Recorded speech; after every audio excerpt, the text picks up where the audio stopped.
জিনিসটা হচ্ছে অনেকটা ধরেন মানে বাংলাদেশে অনেকগুলো ফলের সাথে তুলনা করা যায়, তবে আমি আনারের সাথে তুলনা করতে চাই। কেন করতে চাই?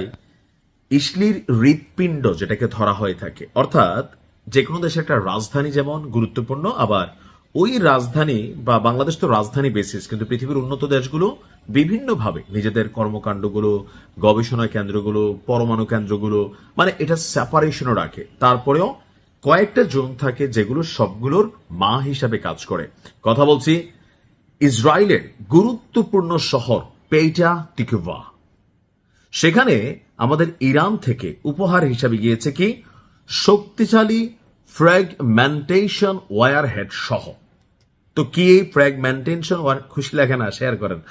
এটা হচ্ছে বিস্ফোরক যুক্ত ক্ষুদ্র কণা বহনকারী, অর্থাৎ যে ইয়ার দিকে হয় না, যে ধরেন আমরা যখন আতশবাজি ফুটাই, ছোট্ট একটা আতশবাজি উপরে গিয়ে বিশাল একটা আকার ধারণ করে, তাই না? তো প্রযুক্তির জগতে, ক্ষেপণাস্ত্রের জগতে, মিসাইলের জগতে অনেক ধরনের মিসাইল আছে। যারা রাশিয়া ইউক্রেন যুদ্ধের নিউজগুলো আমার শুনেছেন নিয়মিত, সেখানে আমি অনেকগুলো বলতাম যে থাকে মাকড়সার মতন, একটা মাকড়সার জালটা ফুটলে, মা মাকড়সা মারা গেলে ভেতর থেকে হাজার হাজার মাকড়সা বের হয়ে চারদিকে ছড়িয়ে পড়ে, এমনকি প্রত্যেকে একটা স্বতন্ত্র পাওয়ার, অর্থাৎ এরা প্রত্যেকে আবার আরেকটা ঘটনা ঘটাইতে পারে। তো তেমনি এই ফ্র্যাগমেন্টেশন যুক্ত ওয়্যারহেড যেটা, এটা দিয়া ইসরায়েলের যে হৃৎপিণ্ড সেখানে টাচ করেছে কে? ইরানের ক্ষেপণাস্ত্র। আপনাদের গতকালকে বলছিলাম যে হাইপারসোনিক মিসাইল যখন ইরান ব্যবহার করা শুরু করছে, তখন বলছে যে আমাদের কাছে আরো জিনিস আছে, এমনকি অতীতের সকল রেকর্ড ভেঙে দিয়ে 13তম দফায় অভিযান চলল। ইসরায়েলের গণমাধ্যম চ্যানেল 12-এর বরাতে এই ঐতিহাসিক অভিযানটির ঘটনা আমরা জানতে পারলাম।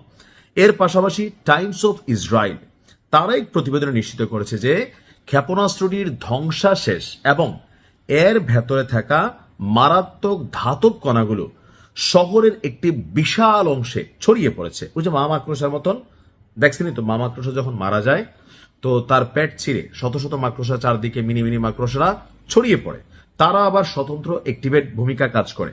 তো এরকম ইরান যেটা মারছে ওইটাও যেখানে যাচ্ছে সেখানে আবার মিনি মিনি ঘটনা ঘটাচ্ছে। অ্যাজ এ রেজাল্ট শহরের বিশাল একটা অংশ এটার মাঝখানে চলে আসছে। তো আপনার এতে ওই অঞ্চলের বেশ কিছু স্থাপনা, জানমালের ব্যাপক ক্ষয়ক্ষতি হয়েছে।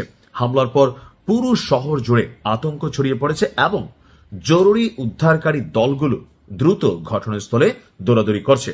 প্রাথমিক রিপোর্টে এখনো অনেক কিছুরই সত্যতা স্বীকার করেনি আইডিএফ।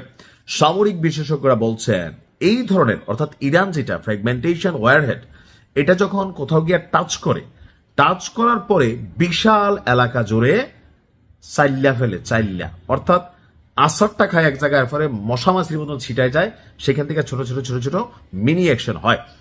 আর এইটার যে ডিজাইনটা করা, এটাকে যারা তৈরি করেছে তারা করেছেই যখন বড় আকারে কোনো ঘটনা ঘটাতে চায়। বেসিক্যালি কোনো একটা বিল্ডিং কে টার্গেট করে একটা ক্ষেপণাস্ত্র ছোড়া হয়, কোনো একটা স্পেসিফিক টার্গেটেড লক্ষ্যবস্তু থাকে, বাট এটা যখন মারা হয় এটার কাজই হচ্ছে যে বড় আকারের ক্ষতি করার উদ্দেশ্যে এটাকে ডিজাইন করা হয়েছে এবং ছোড়া হয়। ঘটনার পর থেকে পুরো ইসরায়েল জুড়ে কড়া নিরাপত্তা এবং উচ্চ সতর্কতা জারি করা হয়েছে।